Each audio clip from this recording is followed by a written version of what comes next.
Assalamualaikum warahmatullahi wabarakatuh.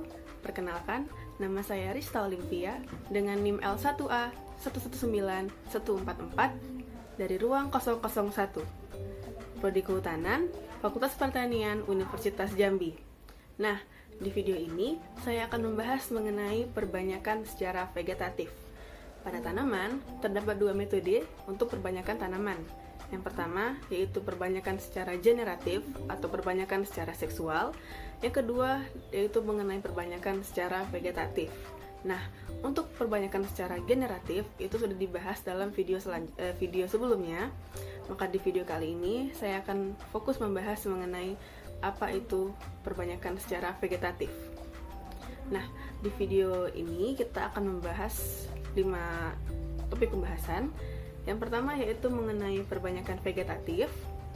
Yang kedua mengenai jenis perbanyakan vegetatif. Yang ketiga mengenai jenis perbanyakan vegetatif secara alami. Yang keempat mengenai jenis perbanyakan vegetatif secara buatan. Lalu yang kelima mengenai kultur jaringan. Nah, kita masuk ke bagian yang pertama, yaitu mengenai perbanyakan secara vegetatif. Jadi, apa itu perbanyakan vegetatif? Jadi, perbanyakan secara vegetatif adalah perkembangbiakan atau perbanyakan tanaman dengan menggunakan bagian-bagian dari tumbuhan indukan seperti menggunakan batang, menggunakan daun, akar ataupun tunas, yang nantinya bagian ini akan tumbuh menjadi individu baru atau tumbuh menjadi anakan baru. Nah, biasanya hasil anakan dari tumbuhan indukan yang dilakukan secara vegetatif ini akan sama persis sifatnya dengan pohon indukannya, hampir 100% sama. Kita masuk ke tujuan perbanyakan secara vegetatif. Nah, jadi tujuan dari perbanyakan secara vegetatif ini adalah untuk memperbanyak tanaman dengan menghasilkan tanaman baru yang sejenis, yang bersifat unggul, atau bahkan lebih unggul. Nah, bagaimana caranya? Caranya ialah dengan menumbuhkan bagian-bagian tertentu dari bagian pohon indukan tadi yang memiliki sifat unggul, sehingga nanti ia akan menghasilkan anakan dengan sifat yang unggul pula. Oke, sekarang kita akan masuk ke kelebihan dan kekurangan metode perbanyakan secara vegetatif. Yang untuk pertama kita akan masuk ke bagian kelebihannya dahulu. Yang pertama itu dapat dipraktekkan pada tanaman yang tidak menghasilkan biji, ya karena perbanyakan secara vegetatif tidak memerlukan biji dalam proses perbanyakannya. Karena biasanya dalam perbanyakan vegetatif ini menggunakan bagian-bagian tumbuhan yang lain, seperti menggunakan batangnya, tunas, daun, cabang, kecuali biji. Lalu yang kedua, sifat pohon indukan akan diturunkan ke generasi berikutnya. Ya, karena mereka anak-anakan dari individu indukan yang pertama tadi akan memiliki sifat yang sama karena berasal dari indukan yang sama. Jadi, untuk perbanyakan generatif tidak seperti itu, karena biasanya perbanyakan generatif itu anakannya akan berbeda dengan indukannya. Akan tetapi, dalam perbanyakan secara vegetatif, hampir 100% sifat anakan akan sama dengan indukannya. Lalu yang ketiga, mempercepat persediaan bibit, ya karena perbanyakan secara vegetatif itu tidak seperti generatif, memerlukan waktu yang lama untuk menumbuhkan individu baru dari biji. Jika dengan menggunakan teknik metode perbanyakan secara vegetatif, kita akan mendapatkan anakan dengan memiliki bagian tubuh yang sudah lengkap, seperti sudah memiliki akar, seperti sudah memiliki batang dan daun, tidak harus menunggu tumbuhan itu tumbuh dari biji. Lalu yang terakhir adalah lebih cepat berbunga dan berbuah, ya karena hasil anakan dengan metode perbanyakan secara vegetatif ini itu biasanya lebih cepat berbuah, lebih cepat berbunga.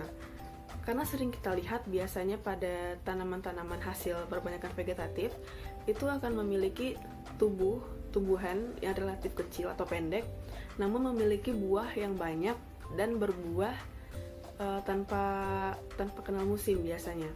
karena ia akan terus berbuah, lebih cepat berbuah, dan buahnya banyak. Nah, di balik kelebihan-kelebihan yang sudah kita bahas tadi, terdapat beberapa kekurangan dari metode perbanyakan secara vegetatif ini.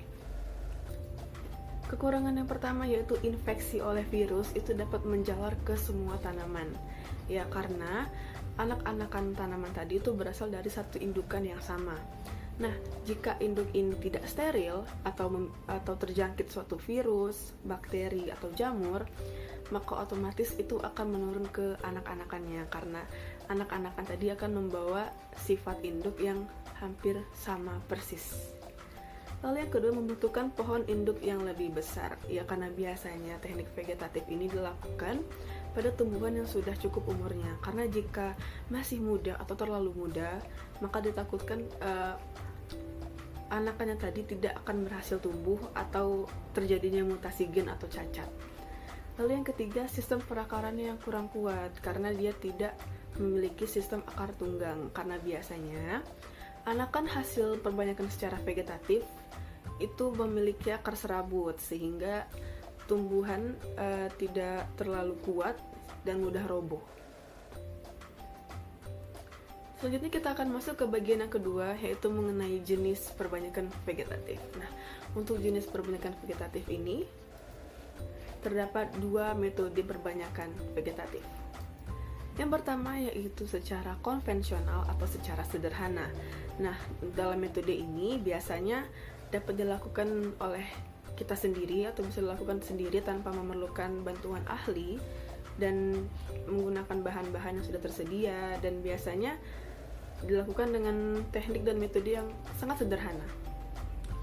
Lalu yang kedua dengan kultur jaringan, yaitu perbanyakan vegetatif ini dilakukan dengan metode dilakukan dengan metode di dalam laboratorium biasanya, karena kultur jaringan itu membutuhkan lingkungan yang terkendali, yang artinya memerlukan lingkungan yang cukup steril, yang paling baik untuk nanti anak-anakannya akan tumbuh, dan biasanya dilakukan oleh tenaga ahli atau orang yang sudah terampil di bidangnya. Untuk perbanyakan vegetatif ini sendiri itu dibagi menjadi dua lagi. Yang pertama adalah secara alami, yang kedua secara buatan. Kita akan membahasnya satu persatu. Oke, kita masuk ke bagian yang ketiga, dimulai dari jenis perbanyakan vegetatif secara alami. Nah, jenis perkembangbiakan vegetatif alami apa itu? Nah, jenis perkembangbiakan vegetatif secara alami adalah perkembangbiakan tanaman secara vegetatif yang bisa dilakukan oleh tanaman itu sendiri tanpa bantuan atau campuran tangan manusia. Nah, dia dapat melakukan perbanyakan itu sendiri dengan bantuan alam, dengan bantuan faktor-faktor lingkungan alam, akan tetapi tidak dengan campur tangan manusia.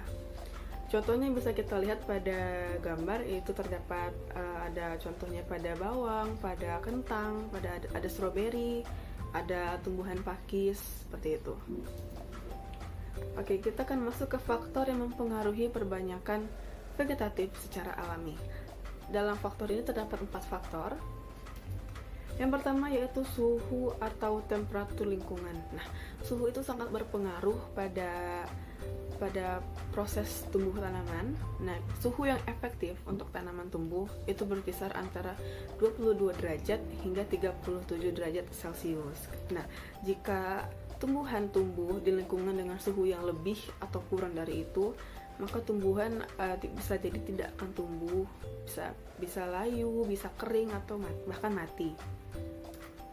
Lalu yang kedua adalah kelembaban udara. Nah, kelembaban udara ini sangat penting pada tumbuhan, apalagi pada proses di awal penanaman, karena lingkungan yang lembab itu memiliki banyak air, yang artinya tumbuhan akan dengan mudah mendapatkan pasukan air, pasukan bahan mineral seperti itu, dan mengurangi banyaknya laju penguapan.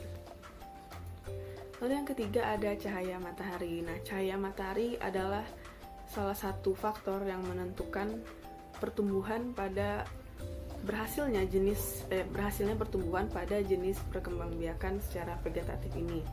Nah, karena cahaya matahari itu dibutuhkan dalam proses fotosintesis. semua tumbuhan memerlukan cahaya matahari.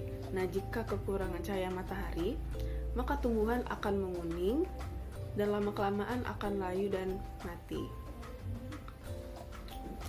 Lalu yang keempat ada hormon. Setiap makhluk hidup pasti memiliki hormon. Nah, tumbuhan juga memiliki hormon.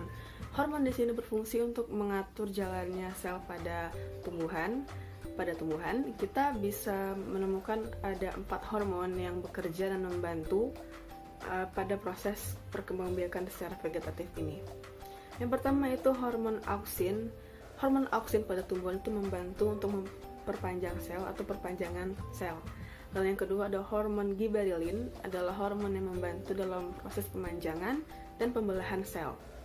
Lalu yang ketiga ada hormon sitokinin, itu hormon untuk penggiat pembelahan sel. Dan yang terakhir ada hormon etilen, dan hormon ini bekerja untuk mempercepat pematangan pada buah. Keempat hormon ini bekerja sama dalam di tumbuhan, bekerja sama dalam proses pertumbuhan sehingga tanaman akan tumbuh menjadi individu yang sehat. Sekarang kita akan masuk ke dalam metode yang terdapat dalam perkembangbiakan vegetatif secara alami.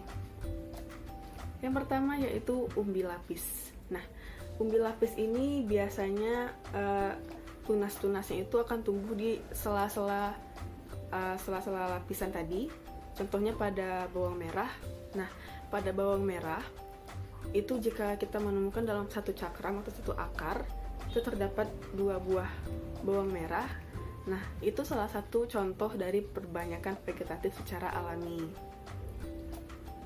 Lalu yang kedua kita masuk ke umbi akar. Nah, umbi akar adalah umbi di mana tumbuhan ini menyimpan cadangan makanannya di dalam akar. Jadi bagian akarnya membesar. Nah, jika bagian pangkal dari umbi ini ditanam, maka ia akan tumbuh tunas dan akhirnya ia akan menjadi suatu individu yang baru. Contohnya kita bisa lihat pada wortel maupun lobak.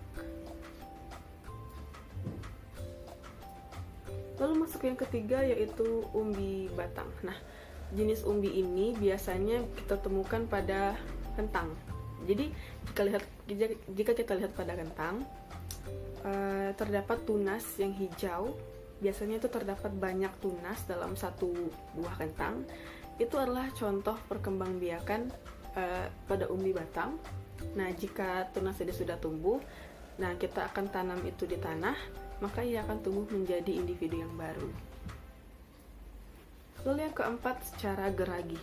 Nah, geragih ini adalah batang yang memanjang di atas tanah, beruas-uas. Nah, setiap ruasnya ini akan tumbuh tunas, dan dia akan menjadi individu yang baru. Pada geragih ini biasanya kita jumpai pada tanaman stroberi maupun pegagan. Lalu yang kelima ada tunas adventif. Jadi tunas adventif ini tunas yang tumbuh di luar bagian batang. Nah, jadi bukan dalam batangnya tapi di luar. Tunas adventif pun terbagi menjadi 3 lokasi. Yang pertama ada tunas batang. Nah, tunas batang ini sering kita jumpai pada bambu, pada pisang, karena kita bisa melihat tunasnya itu tumbuh di sebelah batangnya.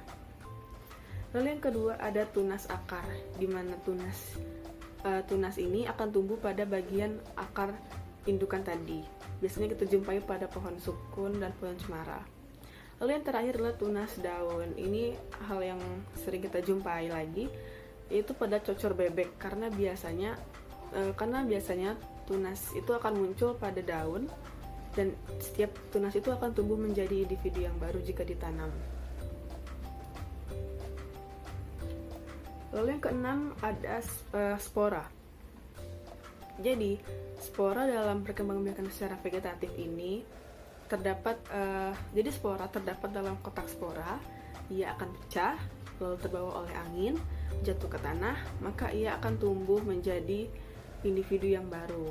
Nah, untuk cara spora ini biasanya terjadi pada tanaman paku-pakuan, suplir, jamur, maupun lumut. Lalu yang terakhir itu rizoma atau rimpang. Nah, rimpang ini sering kita jumpai pada tanaman-tanaman di rumah. Contohnya pada kunyit, pada kencur, pada lengkuas. Nah, rizoma ini mirip seperti geragi tadi. Ya, ada batang, akan tetapi batang ini terletak di dalam tanah. Jadi batang dalam tanah yang beruas-ruas, dan setiap beruasnya ini akan tumbuh tunas gitu. Oke, sekarang kita akan masuk ke bagian yang keempat, yaitu jenis perbanyakan vegetatif secara buatan. Jadi jenis perbanyakan vegetatif secara buatan ini adalah perkembangbiakan tanaman yang memerlukan atau membutuhkan bantuan manusia dalam proses perkembangbiakannya. Jadi ia tidak dapat melakukan perkembangbiakan sendiri karena harus dibantu oleh bantuan manusia. Jadi apa saja faktor yang mempengaruhi perbanyakan vegetatif buatan? Apakah sama dengan perbanyakan vegetatif alami tadi? Yang pertama yaitu faktor intern. Yang pertama ada dormansi bahan tanam. Nah, dormansi adalah ketidakmampuan dari biji atau bahan tanam tadi untuk tumbuh atau berkecambah. Nah, biasanya hal ini bisa dipatahkan dengan melakukan perendaman, skarifikasi, atau maupun dengan bantuan cahaya matahari. Lalu yang kedua adalah zat pengatur tumbuh. Nah, pada ZPT, zat pengatur tumbuh ini itu dapat kita lakukan untuk mempercepat pertumbuhan tunas dan juga pertumbuhan akar. Lalu yang pada faktor ekstern kita ada suhu, di mana suhu ini sangat berpengaruh pada pertumbuhan tanaman, apalagi di masa-masa awal. Nah, bahan tanaman itu tidak tahan dengan suhu yang terlalu tinggi maupun yang terlalu rendah. Lalu yang kedua ada kelembaban. Nah, kelembaban ini sangat diperlukan pada awal penanaman, seperti saat individu masih kecil, karena ia memerlukan air, memerlukan bahan-bahan mineral di dalam tanah yang harus ia dapatkan dengan mudah begitu. Karena jika ia kesusahan untuk mendapatkan bahan mineral tadi, maka dipastikan ia akan susah untuk tumbuh. Lalu yang ketiga ada cahaya. Nah, biasanya cahaya matahari ini sangat diperlukan, akan tetapi pada awal penanaman itu tidak jarang tumbuhan yang tidak terlalu butuh cahaya matahari yang banyak. Malahan jika ia mendapatkan pasokan cahaya matahari yang sangat banyak, itu akan berpengaruh dan menghambat pertumbuhannya. Maka dari itu dalam beberapa jenis tanaman, pada saat masih kecil atau masih bibit, ia akan diberikan naungan sehingga untuk mengurangi intensitas cahaya matahari yang ia dapatkan. Lalu yang terakhir yaitu jamur dan bakteri. Nah, jamur dan bakteri ini sangat mudah menginfeksi tanaman, apalagi di umur-umur muda. Jika tanaman tersebut terluka atau tergores, maka dengan sangat mudah jamur dan bakteri itu menginfeksi tumbuhan tadi, sehingga tumbuhan tadi akan busuk dan lama-lama akan mati. Baiklah, sekarang kita akan masuk ke bagian metode atau apa saja cara dalam perbanyakan vegetatif secara buatan. Lalu yang pertama ada cangkok. Nah, cangkok ini biasanya sering dijumpai pada tanaman berkambium. Biasanya tuh tumbuhan yang buah-buahan seperti jambu, rambutan maupun jeruk. Nah, cara cangkok ini dilakukan agar tumbuhan tadi, anakan tadi itu cepat berbuah. Karena biasanya ciri khas dari tanaman hasil cangkokan itu batangnya pendek, tapi memiliki buah yang banyak dan cepat berbuah. Nah, bagaimana cara cangkok? Itu sebenarnya sangat mudah. Yang pertama adalah kita memerlukan batangan induk, tumbuhan induk tadi. Nah, pada dahannya itu kita iris melingkar. Di irisan yang tadi kita isi dengan pupuk lalu diikat dengan menggunakan plastik. Nah, pada bagian yang tadi diikat oleh yang diberi tanah tadi itu kita siram hingga ia tumbuh akar. Nah, jika akarnya sudah tumbuh, bisa kita potong dari batang indukan dan bisa kita tanam terpisah dan ia akan tumbuh menjadi individu yang baru. Lalu yang kedua adalah secara stek. Nah, biasanya stek ini dilakukan pada batang ubi, batang singkong, dengan teknik yang sangat mudah, dengan memotong-motong bagian batang lalu menancapkannya di tanah, dan bagian batang tadi itu akan tumbuh menjadi individu yang baru. Lalu yang ketiga menggunakan teknik sambung atau enten. Nah, teknik sambung atau enten ini adalah menggabungkan dua individu yang tidak sejenis, akan tetapi satu keluarga. Contohnya, kita bisa menggabungkan tomat dan juga terong. Nah, sambung atau enten ini diperlukan jika salah satu tanaman tadi itu memerlukan topangan atau memerlukan support akar yang kuat sehingga ia dapat terus melanjutkan hidupnya. Nah, caranya itu sendiri, batang bawah tadi atau batang indukan di mana ia akan tumbuh itu dibelah, lalu dimasukkan dengan batang dengan berbeda jenis tadi, lalu diikat dengan tali. Nah, ia akan tumbuh menjadi satu individu yang memiliki satu batang, akan tetapi memiliki dua hasil yang berbeda. Lalu yang keempat ada teknik tempel atau okulasi. Nah, pada teknik ini sedikit mirip dengan sambung atau enten. Bedanya adalah pada teknik tempel atau okulasi itu biasanya memerlukan dua jenis tanaman yang sama. Jadi teknik tempel atau okulasi ini biasanya dilakukan pada tanaman hias. Contohnya bisa kita lihat pada tanaman kertas. Nah, pada tanaman kertas itu biasanya dalam satu batang itu memiliki warna bunga yang berbeda. Nah, itu adalah salah satu dari hasil perkembangbiakan vegetatif secara buatan dengan teknik tempel atau okulasi. Nah, caranya pun cukup mudah, di mana batang indukan tadi itu disayat membentuk persegi, lalu ditempel oleh tunas dengan tumbuhan yang sejenis namun berbeda warna bunga, diikat, maka ia akan tumbuh menjadi menyatu dengan tumbuhan induknya. Nah, walaupun begitu, tumbuhan indukan tadi tidak terpengaruh oleh tumbuhan baru yang ditempel tadi, sehingga mereka akan tumbuh sendiri-sendiri dalam satu batang yang sama. Lalu yang kelima ada dengan cara merunduk. Cara merunduk ini terlihat mudah, yaitu dengan membengkokkan batang tanaman ke arah bawah, ke arah tanah, lalu ditimbun. Nah, dengan teknik ini diharapkan batang yang ditimbun tadi akan tumbuh akar yang nantinya akan menghasilkan tumbuhan baru. Biasanya teknik merunduk ini dilakukan pada tumbuhan stroberi, apel, maupun tebu. Baiklah, kita akan masuk ke bagian yang kelima, yaitu mengenai kultur jaringan. Jadi, apa itu kultur jaringan?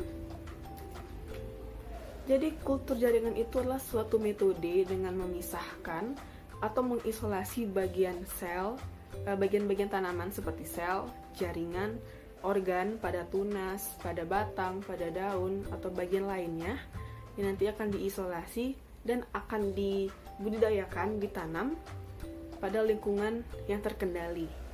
Nah, biasanya tuh di bagian tanaman ini tuh akan memperbanyak atau beregenerasi untuk menjadi tumbuhan yang lengkap. Pada teknik kultur jaringan ini juga biasanya dilakukan untuk mendapatkan banyak anakan dalam waktu yang singkat. Kita akan masuk ke dalam kelebihan dan kekurangan dari teknik kultur jaringan. Untuk kelebihan yang pertama, itu dapat dilakukan dengan cepat dan dalam skala yang banyak. Ya, karena dengan satu indukan akan menghasilkan banyak anakan dalam teknik kultur jaringan ini. Nah, kalau misalnya satu indukan saja bisa menghasilkan banyak, maka hanya diperlukan satu indukan untuk menghasilkan banyak anakan. Dan semua anakannya akan mirip sifatnya dengan indukannya. Lalu yang kedua ada kontinuitas atau ketersediaan bibit akan terjaga sepanjang waktu. tanpa harus menunggu musim berbuah, yang artinya tanpa harus menunggu buah atau biji tadi, kita sudah bisa memperbanyak tanaman dan itu akan selalu tersedia karena kita tidak mengandalkan musim atau biji, sehingga kita dapat memiliki atau kita dapat melakukan kultur jaringan ini kapan saja. Lalu yang ketiga lah, bibit yang dihasilkan akan sama dengan indukannya. Ya, karena dengan teknik vegetatif ini semua anakannya itu akan sama, hampir 100% sama dengan indukannya, karena mereka berasal dari satu indukan yang sama. Jadi jika indukan ini sakit atau terjangkit suatu penyakit, maka anak-anakannya dapat dipastikan juga terjangkit penyakit. Lalu yang keempat, ada tingkat keseragaman pertumbuhan bibit di lapangan itu tinggi. Ya, karena berasal dari satu bibit yang sama, satu indukan yang sama, maka semua anak-anak itu akan sama sifatnya. Jadi sehingga untuk ditanam dalam suatu lahan yang besar dengan banyak anakan yang sama, maka tingkat keseragamannya pun akan sama. Yang terakhir yaitu hemat biaya pengiriman atau transportasi dan bebas dari hama penyakit. Hemat biaya karena biasanya bibit itu berbentuk bibit itu banyak di dalam satu wadah kaca. Dalam satu wadah kaca itu bisa berisi 5 hingga 10 bibit.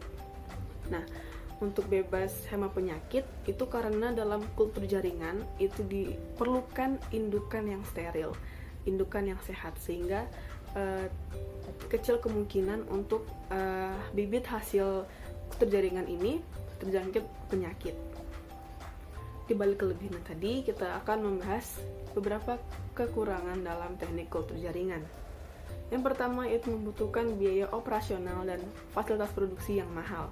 Ya, karena untuk kultur jaringan ini itu biasanya dilakukan di dalam lingkungan yang terkendali, yang steril, yang artinya biasanya dilakukan di dalam laboratorium. Nah, untuk alat-alat di laboratorium itu sendiri kan biasanya harganya sedikit mahal dan juga diperlukan banyak alat, karena dalam kultur jaringan itu biasanya sekali mereka melakukan kultur jaringan itu untuk banyak bibit biasanya dalam satu indukan, maka ia akan menghasilkan banyak anakan. Lalu yang kedua, membutuhkan tenaga kerja yang khusus dan terampil. Ya, karena dalam proses kultur jaringan ini sendiri itu memerlukan skill, keterampilan, dan suatu keahlian yang khusus, karena beda orang beda hasil, beda tangan beda hasil. Nah, walaupun tidak menutup kemungkinan kita bisa mencobanya sendiri di rumah, akan tetapi hasilnya pasti akan berbeda. Lalu yang terakhir adalah harga bibit kultur jaringan ini lebih mahal. Ya, karena menilik dari prosesnya dari awal hingga akhir yang dilakukan dalam lingkungan yang terkendali, lalu dengan orang yang dengan skill dan keterampilan yang khusus, maka tidak dipungkiri harga satu bibit hasil dari kultur jaringan ini bisa lebih mahal dari bibit yang biasanya. Ya, berikut adalah gambar ilustrasi berupa ilustrasi kultur jaringan yang bisa dilakukan pada tanaman wortel. Nah, yang perlu kita lakukan adalah wortel akan dipotong secara melintang sehingga terlihat penampangan melintangnya tadi. Nah, pada penampangan tadi akan diambil beberapa sampel atau beberapa phloem. Nah, sel phloem yang tadi akan diletakkan di dalam cawan atau dalam wadah yang berisikan air kelapa. Nah, air kelapa ini diperlukan untuk nutrisi. Kenapa air kelapa? Karena air kelapa ini dipercaya dengan banyak ahli bahwa air kelapa ini memiliki nutrisi yang banyak dibutuhkan oleh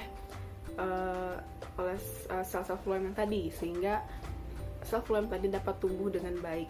Nah, setelah itu dalam waktu 4 hingga 8 minggu atau 1 hingga 2 bulan, akar-akar akan tumbuh pada sel-sel phloem yang tadi. Nah, jika akar sudah tumbuh, maka sudah dapat dipindahkan ke dalam media tanam atau media tanah tadi. Nah, jika sudah dipindahkan, maka ia sudah siap untuk tumbuh menjadi individu yang baru. Baiklah, sekian materi yang dapat saya sampaikan. Semoga bermanfaat. Mohon maaf bila ada salah kata. Terima kasih sudah menyaksikan. Wassalamualaikum warahmatullahi wabarakatuh.